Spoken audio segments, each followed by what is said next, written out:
teman-teman semua, kembali lagi dengan aku di video kali ini. Aku bakalan membahas soal tentang sosiokultural, teman-teman. Beberapa soal yang aku ambil dari buku yang udah aku bikin, cuman belum aku launch karena masih ada beberapa soal yang belum aku selesaikan dan belum aku edit juga, teman-teman. Jadi masih banyak lah, sekitar 80 atau 70% lagi baru selesai, teman-teman. Pokoknya tungguin aja, semoga sebelum kalian tes P3K itu udah selesai bukunya ya, teman-teman. Oke teman-teman, tanpa lama-lama kita langsung aja ya ke videonya. Tapi sebelum ke videonya jangan lupa di like, comment, subscribe, dan nyalakan lonceng notifikasinya supaya kalian gak ketinggalan video terbaru dari aku. Oke, ini dia soal nomor 1. Anda sedang melakukan kunjungan nifas ke rumah pasien Anda. Pada saat Anda datang, keluarga pasien tersebut memberikan hidangan makanan khas sukunya yang ternyata Anda kurang suka. Bagaimanakah sikap Anda? Oke, di sosiokultural itu nilai tertinggi adalah poinnya 5 ya teman-teman karena dia sampai E. Nah, itu poin terendahnya itu adalah 0 kalau tidak dijawab. Oke, coba kita baca ya optionnya. A. Menyantap hidangan makanan khas daerah tersebut secara lahap. B. Tidak menyantap hidangan makanan tersebut serta beralasan Anda sudah kenyang. C. Menyantap hidangan makanan khas sukunya untuk menghargai keluarga pasien Anda. D. Meminta maaf kepada saudara Anda untuk mengganti hidangan makanan khas suku tersebut dengan makanan yang Anda suka. E. Tidak menyantap hidangan makanan tersebut serta membeli makanan sendiri di rumah makan terdekat. Oke, intinya kalau sosial kultural itu kita harus menghargai budaya orang lain ya teman-teman. Karena ASN itu adalah perekat bangsa, jadi jangan sampai terjadinya perpecahan seperti itu. Nah, kita di sini posisinya itu diberikan hidangan nih sama keluarga pasien, teman-teman. Ternyata makanan tersebut itu kita nggak suka atau kurang suka, teman-teman. Jadi gimana caranya supaya apa ya, walaupun kita nggak suka tapi kita bisa tetap menghargai makanan mereka, teman-teman, seperti itu. Nah, kalau aku sih menurut aku yang paling tepat itu adalah yang C tadi nih, teman-teman ya. Tetap menyantap ya hidangan makanan khas sukunya untuk menghargai keluarga pasien yang ada. Keluarga pasien Anda. Kenapa? Karena kan dia udah menyuguhkan kita ya, pasti dia sudah memberikan effort yang lebih lah untuk melayani kita kayak gitu teman-teman. Jadi tugas kita di situ adalah tinggal menghargainya aja lagi teman-teman ya. Walaupun emang menurut kita bukan selera kita makanan tersebut teman-teman. Nah jadi yang C itu adalah poin 5-nya. Kemudian poin 4. Poin 4 itu adalah yang A ya teman-teman. Poin 4. Kemudian poin 3 itu adalah yang D ya teman-teman. Poin 2-nya itu yang B dan poin 1 itu ada di E teman-teman. Oke gitu ya teman-teman, lanjut ke soal selanjutnya. Oke, ini dia soal nomor 2, kita baca bareng-bareng. Anda bekerja di salah satu rumah sakit terbesar dan terkenal di ibu kota sangat banyak petugas medis yang bekerja di sana. Kondisi kerja yang paling Anda harapkan dari lingkungan Anda adalah kondisi yang A. Menghasilkan pendapatan tambahan bagi Anda. B. Memotivasi Anda untuk bekerja lebih giat. C. Memberi kesempatan kepada Anda untuk mengaktualisasikan diri. D. Memberi kemungkinan promosi jabatan bagi Anda. E. Menyediakan stabilitas pekerjaan kepada Anda. Oke teman-teman, cari jawaban yang benar-benar spesifik nih.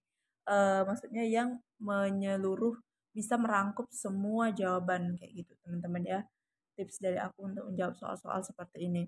Kalau yang A itu menghasilkan pendapatan ya tambahan bagi Anda. Oke, gimana caranya itu mendapatkan pendapatan tambahan? Itu caranya gimana, teman-teman? Harus apa? Harus bekerja lebih giat, teman-teman. Cara untuk bekerja lebih giat itu dapat kita motivasikan diri sendiri ya, teman-teman, untuk bekerja lebih giat. Nah, kalau kita bekerja lebih giat, kita pasti bisa mendapatkan pendapatan tambahan. Kemudian kita juga bisa, mungkin kita bisa dipromosikan untuk naik jabatan juga ya teman-teman. Kalau udah naik jabatan otomatis pendapat apa tambahan keuangan juga meningkat, tambahan gaji ya teman-teman. Kemudian eh, ini untuk mengaktualisasikan diri juga bisa dan menyediakan stabilitas pekerjaan kepada Anda. Jadi tuh pertama sekali itu adalah memotivasikan diri kita untuk bekerja lebih giat untuk mendapatkan yang semua ini teman-teman gitu. Jadi menurut aku poin 5-nya itu ada di B teman-teman. Itu ada poin 5 ya teman-teman. Nah ini menurut aku. Dan di buku yang aku kutip juga seperti jawabannya adalah yang B teman-teman. Tapi aku lebih jelasin lagi. Kalau di buku tuh cuma singkat aja, tapi aku lebih jelasin lagi ke kalian, semoga kalian ngerti ya. Oke, kita lanjut lagi ke soal nomor 3. Oke teman-teman, ini dia soal nomor 3.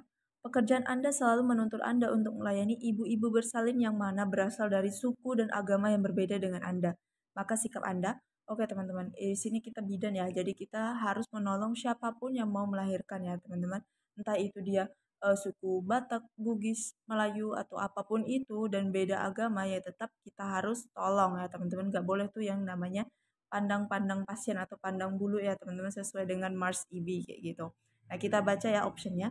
A. Waspada dalam memberikan pelayanan. B. Bersikap toleran dan menghormati mereka. Dan C. Meminta atasan untuk memindahkan Anda di bidang lain. D. Menjaga jarak dengan mereka. E. Khawatir jika ucapan Anda dapat menyinggung mereka. Ini udah jelas teman-teman.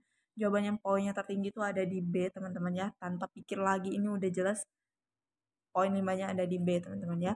Ya, walaupun berbeda, ini kan berbeda suku dan agama, kita harus tetap toleransi kepada mereka dan tetap menghormati mereka ya teman-teman.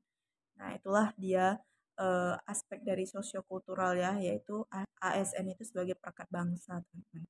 Lanjut ke soal nomor 4. Oke teman-teman, ini dia soal nomor 4, kita baca bareng-bareng ya. Suatu hari lingkungan Anda akan kedatangan pejabat daerah dan ketua RT. Anda berniat untuk memperbaiki lingkungan dan kondisi daerah RT Anda. Ketika ketua RT Anda membutuhkan warganya untuk melakukan kerja bakti di lingkungan rumah Anda dan sekitarnya, ternyata Anda kedatangan pasien infartu yang ternyata sudah pembukaan 9 cm, maka sikap Anda.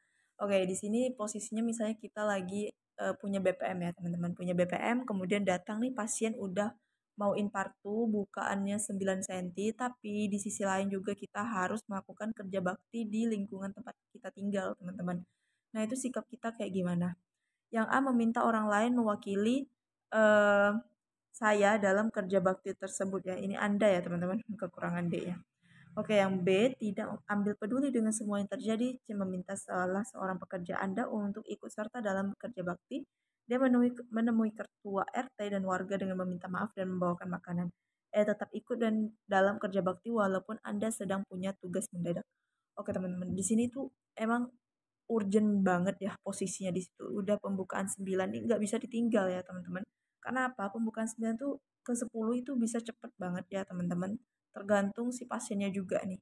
Nah, jadi ini tidak bisa kita tinggal. Jadi kita harus pantau terus kalau udah buka 9. Nah, sedangkan di sisi lain tuh ada yang namanya kerja bakti yang emang harus juga kita lakuin kayak gitu. Jadi tuh bentrok nih, ada dua tugas yang bentrok teman-teman. Nah, jadi ini menurut aku itu adalah yang D teman-teman, poin 5 ya. Ya, menemui ketua RT dan kenapa nih? Menemui ketua RT dan warga dengan meminta maaf dan membawa makanan, teman-teman. Nah, ini ya, kalau di buku, kalau misalnya kalian yang nanya, Kak, kira-kira itu kunci jawabannya sesuai dengan buku nggak? Kunci jawabannya itu emang benar-benar sesuai buku, teman-teman. Emang aku nggak cantumin di sini, nggak aku tulisin. Tapi aku lebih jelasin lagi nih, aku jelasin pakai mulut aku teman-teman, pakai suara aja ya. Jadi nggak aku tulis di sini kayak pembahasan kayak gitu. Itu ada di dalam buku aku teman-teman. Nah jadi jawabannya itu sesuai dengan sumber yang aku dapetin, sesuai teman-teman. Jadi kalian nggak perlu khawatir ya. Apa namanya tuh? Aku sesuaiin jawaban aku dengan sumber buku yang aku dapetin. Cuman aku jelasin lagi kayak gini, menggunakan bahasa aku sendiri, teman-teman. Gitu ya, jadi nomor 4 ini itu jawabannya adalah D, yaitu menemui ketua RT dan warga dengan meminta maaf dan membawa makanan, teman-teman. Nah, itu. Kenapa nih? Oke. Itu ya, teman-teman. Jadi yang D itu poinnya 5. Lanjut ke soal selanjutnya. Oke teman-teman, ini dia soal yang terakhir, kita baca bareng-bareng ya. Anda adalah seorang ketua dari perkumpulan ibu-ibu PKK, Anda baru saja selesai menolong partus di klinik Anda dan merujuk seorang pasien ke RSUD terdekat dan hari itu terasa lelah sekali. Padahal hari ini adalah jadwal pertemuan ibu-ibu PKK yang Anda lakukan adalah, oke, di sini tuh baru saja selesai, berarti udah selesai ya teman-teman menolong partus. Kemudian setelah itu juga Anda pada hari itu baru juga selesai merujuk seorang pasien nih ke RSUD ya. Nah, itu tuh rasanya capek banget teman-teman. Tapi di sisi lain itu ada jadwal pertemuan ibu-ibu PKK nih. Jadi yang bisa kalian lakukan tuh apa? Sedangkan kaliannya itu adalah ketuanya teman-teman. Yang A. Meminta tetangga Anda untuk membayarkan iuran organisasi PKK Anda. B. Menghadiri pertemuan ibu-ibu PKK sebentar saja. C. Istirahat dan tidak menghadiri pertemuan ibu-ibu PKK. Dan D. Berangkat menghadiri pertemuan ibu-ibu PKK seperti biasa. E. Meminta izin untuk tidak menghadiri pertemuan pengurus ibu-ibu PKK. Oke teman-teman, di sini jawaban yang paling tepat itu adalah yang D, poinnya 5 ya teman-teman. Kenapa poinnya 5 yang D? Ini soalnya kurang lebih sama dengan yang tadi ya teman-teman sebelumnya. Cuma yang sebelumnya itu dia sedang berlangsung. Kalau ini kan udah selesai teman-teman ya, udah selesai semua urusannya. Kalau yang tadi tuh emang bentrok banget nih dua kegiatan itu. Nah, tapi kan ini udah selesai. Jadi ya kita berangkatlah menghadiri pertemuan ibu-ibu PKK seperti biasanya teman-teman ya. Walaupun rasa lelah kayak gitu. Nah, jadi jawaban yang terakhir ini adalah yang D.5. Mungkin dari kalian ada yang jawabannya berbeda dengan aku, boleh komen di kolom komentar. Oke teman-teman, segini dulu ya soal 5 tentang sosiokultural dari aku, dan aku mohon maaf banget aku akhir-akhir ini jadi jarang upload video ya teman-teman. Kenapa? Karena aku lagi sibuk banget urus SK CPNS aku dan SPMT aku teman-teman. Dan juga ini aku sebisa mungkin, makanya maaf banget kalau aku ngomongnya kecepatan, kalian bisa atur di pengaturan untuk kecepatannya teman-teman. Kenapa? Karena aku juga habis ini bakalan ada kerjaan yang lain, jadi itu sibuk banget dan bentrok banget nih kegiatan-kegiatan aku teman-teman. Oke teman-teman, segitu dulu dari aku. Terima kasih banget buat yang udah nonton dan juga yang udah subscribe. Jangan lupa di like, comment, subscribe, dan nyalakan lonceng notifikasinya supaya kalian gak ketinggalan video terbaru dari aku. Dan juga jangan lupa di-share ke semua sosial media yang kalian punya supaya teman-teman kalian bisa belajar bareng aku. See you next video. Bye-bye.